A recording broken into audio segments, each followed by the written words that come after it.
বিছানা ঠিক করতে কতক্ষণ লাগে? খালি আমার ঘরে বেশিক্ষণ থাকার এক্সকিউজ খুঁজছো, তাই না? যাও এখান থেকে, আমাকে একটু একা থাকতে দাও।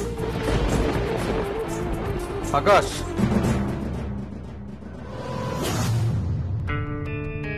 কিরে এত চেঁচামেচি করছিস কেন? কি হয়েছে? না মানে বিশ্বাস কর, আমি ভেবেছিলাম তোদের ব্যক্তিগত জীবনে আর কোনো রকম ভাবে ইন্টারফেয়ার করবো না, মাথা গলাবো না, কিন্তু এইভাবে চেঁচামেচি করছিস। আমি তো আমার ঘরে নিজেকে আর আটকে রাখতে পারলাম না, তাই তো এই ঘরে ছুটে এলাম। তুই চাইলে আমাকে নিজের মনে করে সবটা শেয়ার করতে পারিস, বলতে পারিস যদি চাস। একটা কথা আমি বুঝতে পারছি না, তুমি কি চাও? ভালো না না, তুমি তো জানো ও চেঁচামেচি করলে অসুস্থ হয়ে পড়বে, ওর শরীর খারাপ হবে। তুমি কি চাইছো ওকে মেরে ফেলতে? আপনি যেটা চান সেটা আমি কি করে চাইতে পারি বলুন তো মেজদা ভাই?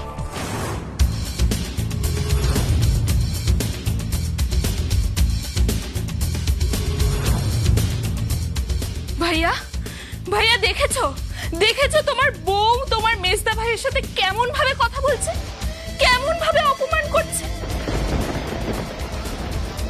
ওগো, আমি তোমায় বলেছিলাম না তুমি আর এসবের ভেতর ঢুকতে যেও না, যেও না। দেখলে তো কি হলো।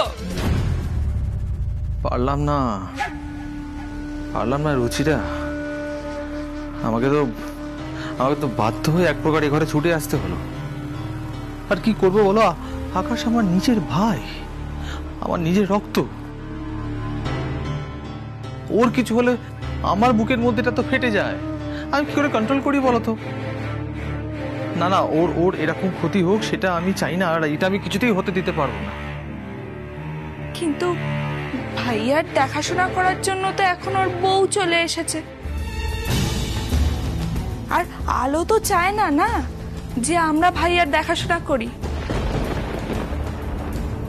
ও তো ভাবে যে আমরা ভাইয়ার ক্ষতি চাই। অথচ দেখো আকাশের মতো একজন রকস্টারের ঘরের কি অবস্থা। হ্যাঁ, এটা নাকি রকস্টারের ঘর। এটা দেখে কি মনে হচ্ছে?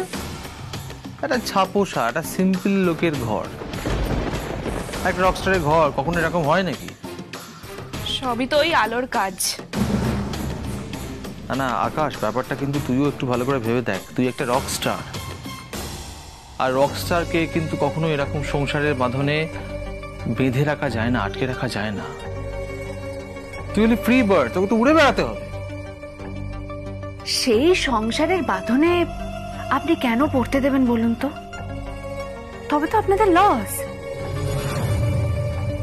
না মানে আকাশ যদি নেশার জীবনে তলিয়ে যায় তবেই কিন্তু আপনারা আপনাদের রাখের গোছাতে পারবেন। আকাশ সারাদিন ঘোরের মধ্যে থাকবে, নেশা করে থাকবে, বেচারা বুঝতেই পারবে না ও কত টাকা কি রোজগার করছে। তবে তো আপনাদের লাভ, তবে তো আপনাদের মজা। তুমি আমার মেজদা ভাইয়ের সাথে কোন সাহসে এভাবে কথা বলছো? তুমি বড়দের সম্মান দিয়ে কথা বলতে ভুলে গেছো নাকি? বড়দের সম্মান করা শুধু ছোটদের দায় নয় ভাইয়া, ছোটদের থেকে সম্মান আদায় করে নেওয়াটাও কিন্তু বড়দের দায়িত্ব।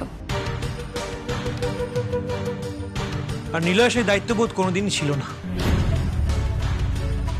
তাই ও যা করেছে ছোটদের থেকে সম্মান আর বড়দের থেকে ভালোবাসা পাওয়ার যোগ্য নয়। তুই মুখ সামলে কথা বল বড় ভাই। আর পারছি না, আর মুখ সামলে কথা বলতে পারছি না, বিশ্বাস কর। এই জালো, তুমি তখন আকাশের সামনে সত্যি কথাটা বলতে দিলে না আমাকে। নিলয় ঠিক কি করেছে বলতে দিলে না, কিন্তু আর আমি চুপ করে থাকবো না, এবার সত্যি কথাটা আমি বলবো। কোন সত্যির কথা বলছিস তুই বড়দা ভাই? আচ্ছা ভাইয়া, তার আগে তুমি একটা হিসেব বলো তো। তুমি যে এতগুলো বছর ধরে এত ফাংশন করেছো, এত শো করেছো, এত প্লেব্যাক করেছো, তুমি ঠিক কত টাকা উপার্জন করেছো?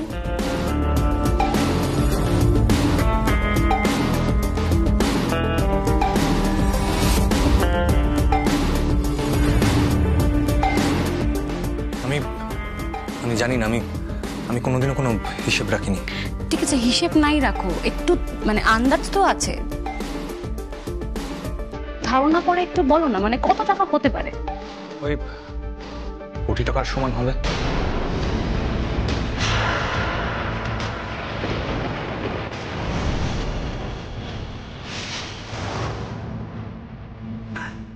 অথচ গত 7 বছরে এত টাকা উপার্জন করার পর তুই বিনা চিকিৎসায় শেষ হতে বসছিলি, জানিস কি সেটা?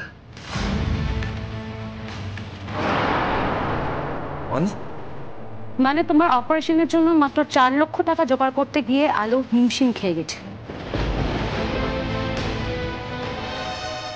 এক্স্যাক্টলি, মাত্র 4 লক্ষ টাকা আমরা জোগাড় করতে পারছি না। শেষমেশ আলো আর তোর বিয়ে নিজের গয়না বিক্রি করে টাকা জোগাড় করার চেষ্টা করছি। সে কি? কেন? এই কেনটা তো তোমাকেই বের করতে হবে ভাইয়া। একটু মাথা খাটালেই বুঝতে পারবে যে কেন গত 7 বছর ধরে এত টাকা উপার্জন করা সত্ত্বেও মাত্র 4 লক্ষ টাকার অভাবে তুমি প্রাণ খোয়াতে বসেছিলে।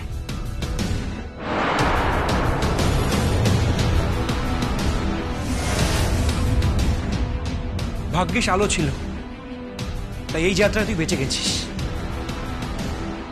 আর সেই জন্যই তো ভাইমনি আর মেজর আলোর ওপর এত রাগ,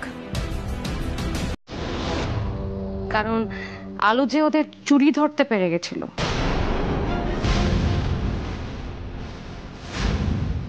চুরি? চুরি মানে? এই মেজদা ভাই, ওরা এসব কি বলছে? মিথ্যে মিথ্যে, সব মিথ্যে কথা বলছে। আকাশ, বিশ্বাস করো, ওরা এইসব মিথ্যে কথা বলে আমাকে ফাঁসানোর চেষ্টা করছে। আমরা সত্যি কথা বলছি আকাশ।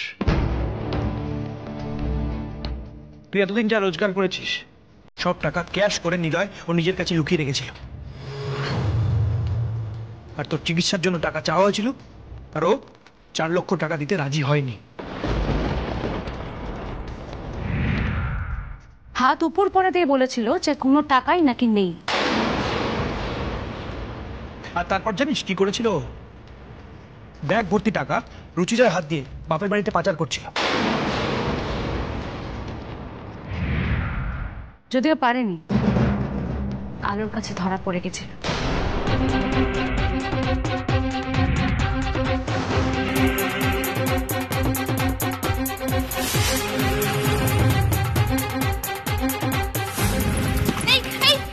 কি করছো তুমি? আমার ব্যাগ দাও।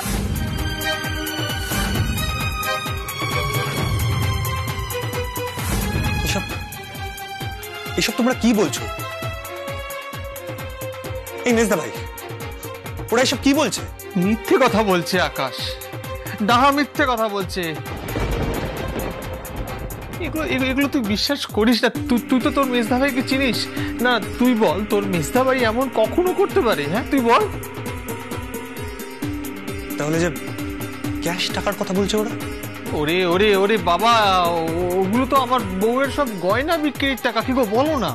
হ্যাঁ হ্যাঁ গো ভাইয়া, ওগুলো সব আমার গয়না বিক্রির ক্যাশ টাকা। আর কত মিথ্যে কথা বলবি রে মেজো? আর কত অধর্ম করবি? ভগবানকে অন্তত একটু ভয় পা। এই তুমি চুপ করো তো, একদম বাজে কথা বলো না। আমি একেবারে সত্যি কথা বলছি, ওগুলো আমার গয়না বিক্রিরই টাকা। ঠিক আছে, তুই তাহলে প্রমাণ করে দে যে তুই সত্যি কথা বলছিস। তুই তোর শাখা সিঁদুরের দিব্যি দিয়ে বল যে তুই সত্যি কথা বলছিস। এগুলো তোর গয়না বিক্রিরই টাকা।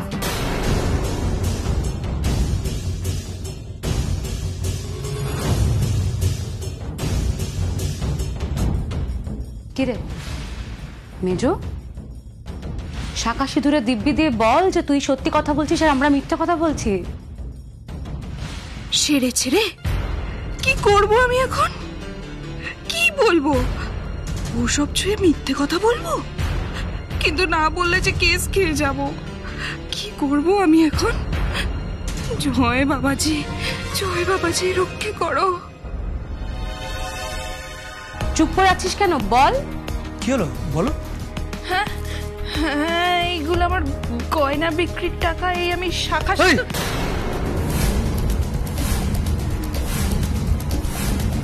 কি করছো কি? হাত নামাও। আরে ওরা ওরা বললো মানে এসব করতে হবে নাকি?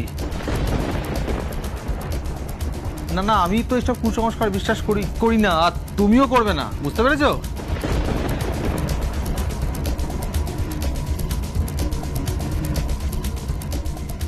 ওরে বাবারে, রুচিরা ওসব ছুঁয়ে মিথ্যে কথা বললে আমি যদি সত্যি সত্যি মরে যাই তখন কি হবে?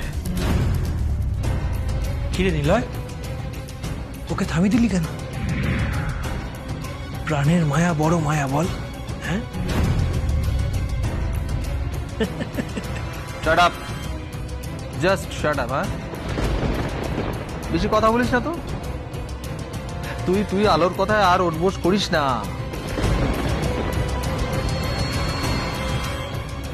করবে না তো, কারণ আলো তো কখনো আমাদের উপর ছুরি ঘোরায় না। যে কাজটা তোমার বউ এতগুলো বছর ধরে অন্দরমহল সামলানোর নাম করে এসেছিল ভাইমনি।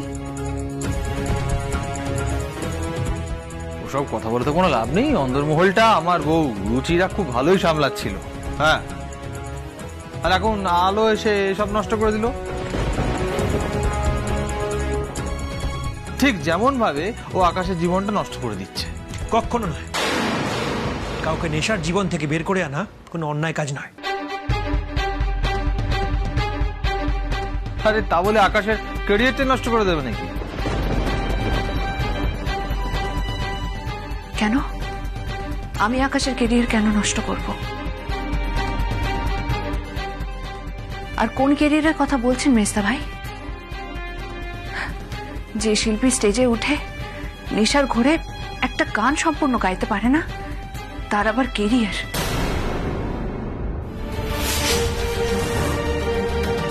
তুমি চুপ করো, একদম চুপ করো। তোমার থেকে অযথা জ্ঞান আমি একটাও শুনবো না। কেন নিলয়, আলো চুপ করবে কেন? আর কোথায় লেখা আছে একজন শিল্পীকে সবসময় নেশা ডুবে থাকতে হবে, সংসার করতে পারবে না? কোথায় লেখা আছে শুনি? গান গাওয়া তো মা সরস্বতীর সাধনা। নেশা করে কখনো কোনো সাধনা করা যায় না। একদমই। তার আকাশ, তোকে একটা কথা বলছি। এটা আমি তোর বড়দা ভাই হিসেবে বলছি না, একজন ডক্টর হিসেবে বলছি। এখন রেস্ট নিবি, আর পুরোপুরি সুস্থ না হওয়া অব্দি কোনো শো না। সুস্থ হবি তারপর শো করবি, ওকে? ভাইয়া, আগে সুস্থ হয়ে ওঠো, তারপর সবার আগে কিন্তু তোমাকে আমাদেরই গান শোনাতে হবে, কেমন?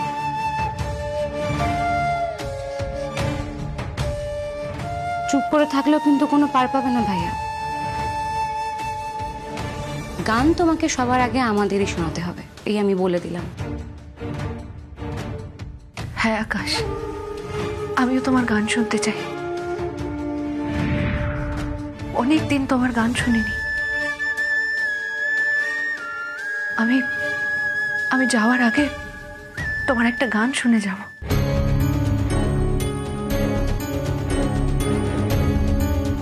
মানে চলে যাওয়ার আগে? মানে? হ্যাঁ বর্দি ভাই, আমি আকাশকে সুস্থ করে তুলে এই বাড়ি থেকে চলে যাব।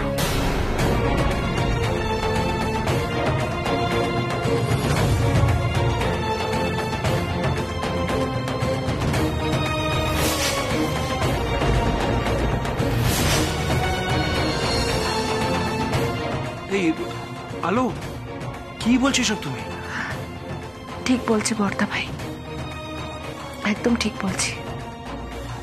আমি আকাশকে প্রমিস করেছি 7 দিন পর, আকাশ সুস্থ হয়ে ওঠার পর আমি এই বাড়ি ছেড়ে চলে যাব।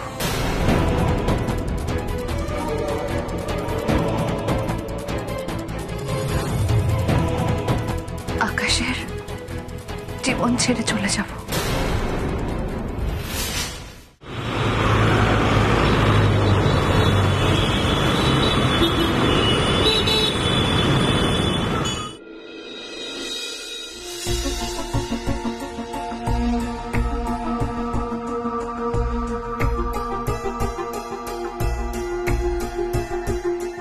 হ্যালো, হ্যাঁ কি খবর? বলছি তোমরা কখন আসতে পারবে বলো তো? সবাই মিলে দলবল নিয়ে একেবারে। হ্যাঁ খুব তাড়াতাড়ি চলে এসো, বুঝতে পারছো? আর শোনো, যখনই আসো না কেন খালি হাতে কিন্তু আসবে না, এক্ষুনি আসবে। বাহ বাবা, তারা তো খুব ভালো। হ্যাঁ একেবারে হাতে একটা বোতল নিয়ে আসবে, বুঝতে পেরেছো? তাহলেই দেখবে আকাশের মুড বিল্ড আপ হয়ে যাবে, হ্যাপি হয়ে যাবে। ওর বউ ওকে স্বাভাবিকভাবে বাঁচতেই দিচ্ছে না, উড়ে এসে জুড়ে বসেছে। হ্যাঁ ওর ওই বউয়ের পাল্লায় পড়েই তো আরো বেশি অসুস্থ হয়ে পড়েছে। কি? আরে না না, কিচ্ছু বলবে না, একদম পাত্তা দেবে না তোমরা আলোকে, বুঝতে পেরেছো? আর হ্যাঁ একটা কথা মনে রেখো, তোমরা যখন এই বাড়িতে আসবে তখন হাতে করে আকাশের ফেভারিট ড্রিঙ্কের বটলটা আনতে ভুলবে না। কিচ্ছু হবে না, আমি বলছি তো, আমরা ভরসা রাখো, টেনশন করো না, নির্দ্বিধায় চলে এসো। ওই ড্রিঙ্কের বটল দেখলেই একেবারে বরফ গলে জল হয়ে যাবে। আকাশের ড্রিঙ্ক করার ক্রেভিং তৈরি হবে বটলটা দেখলে, সেটাই আমি চাই। আর কথা বাড়িও না, শিগগির চলে এসো। হ্যাঁ হ্যাঁ হ্যাঁ হ্যাঁ, তাড়াতাড়ি এসো, তাড়াতাড়ি এসো। হ্যাঁ রাখছি। যাক, কাজ হয়ে গেল। তুমি কাকে ফোন করে এসব কথা বললে গো? কাকে আবার? আকাশের বন্ধুদের। ওরে বাবা রে, আলো জানতে পারলে তো একেবারে তুলকালাম কাণ্ড করে দেবে। তাতে কি আমি আলোকে ভয় পাই নাকি? কিন্তু আমি তো ভয় পাই। এখন না ও কেমন কথায় কথায় আমার দিকে তেড়ে তেড়ে আসে। ওরে বাবা রে, কোথায় কোথায় না ও অশান্তি করে। এই শোনো শোনো শোনো, এইসব কথা বলে না আমায় কোনো লাভ হবে না। আমি আমার কাজটা ঠিক করব। আসলে আলো কি চাইছে বলো তো? আলো চাইছে আকাশকে টেনে তুলে আলোর দিকে নিয়ে যাবে। কিন্তু এই আলোর পথে আমি কাটা হয়ে দাঁড়াবো। এমন গর্ত খুঁড়বো না যে আলো আকাশকে নিয়ে একেবারে গর্তের শেষ সীমানায় পৌঁছবে, অন্ধকারের মধ্যে ডুবে যাবে আকাশ। সেটাই আমি চাই। ওই অন্ধকার থেকে আকাশ কোনো দিনও বেরোতে পারবে না, নেভার। আর ওই আলোকে আমি কিছুতেই সফল হতে দেব না। ও সফল হলেই এই বাড়ি ছেড়ে, আকাশকে ছেড়ে কোথাও যাবে না, কোনো দিনও যাবে না। আর তখন কিন্তু আমাদের আঙুল চুষতে হবে। ঠিক বলেছ। আমি সবসময় ঠিক কথাই বলি রুচিটা। এখন আমি যে প্ল্যানটা করছি সেটা ঠিকঠাক এক্সিকিউট করতে পারলে ব্যাস, আর কিচ্ছু চাই না। দাঁড়াও না, একটু পরে সব বন্ধু বান্ধব আসবে, হই হুল্লোড় হবে, তখন একটা দারুণ ব্যাপার হবে। আরো ভাববে এতদিন আমি যার পেছনে এত কষ্ট করলাম, এত লেবার দিলাম, কিছু হলো না। হ্যাঁ, সেই আকাশ আবার ড্রিঙ্ক করবে, আলো ঘেন্নায় দুঃখে কষ্টে বাড়ি ছেড়ে চলে যাবে, ব্যাস। বেশ হবে, আমি তো সেটাই চাই। আচ্ছা রুচিরা, বাই দ্য ওয়ে, আকাশ কোথায়? ও তো নিজের ঘরেই আছে বোধহয়, মনে হয় ঘুমোচ্ছে। কি ঘুমোচ্ছে? ওর ঘুম আমি বের করছি। এটাই যদি আগে হতো, এতক্ষণে কি হতো বলতো? এই বন্ধু বান্ধব পার্টি, বোতল খুলে একেবারে উদ্যম ব্যাপার হতো, হই হুল্লোড় হয়ে যেত। আর এখন বাধ্য বরের মতো বউয়ের কথা শুনে ঘুমোনো হচ্ছে। হ্যাঁ, আমি ব্যবস্থা করছি। আকাশ, একটা কথা ভুলে যাস না, আমার অনেক টাকার ক্ষতি হয়ে গেছে, আর এই ক্ষতিপূরণ আমি তোকে দিয়ে করবো। আমি মাছের তেলে মাছ ভাজবই। তাই করো গো, তাই করো। তাই করব। দেখো রুচিরা, সব রকম প্ল্যান অলরেডি হয়ে গেছে, এখন বাস সময়ের অপেক্ষা। আর কিছুক্ষণ পরেই ম্যাজিক হবে, ম্যাজিক। ওর সব বন্ধু বান্ধব এসে আকাশকে ঘিরে ধরবে, আর আলো সাইড লাইন হয়ে যাবে। বেশ হবে। আলো, তুমি আমায় খুব অপমান করেছিলে না এতদিন ধরে, এখন মজাটা টের পাবে। জয় বাবাজি, জয় বাবাজি।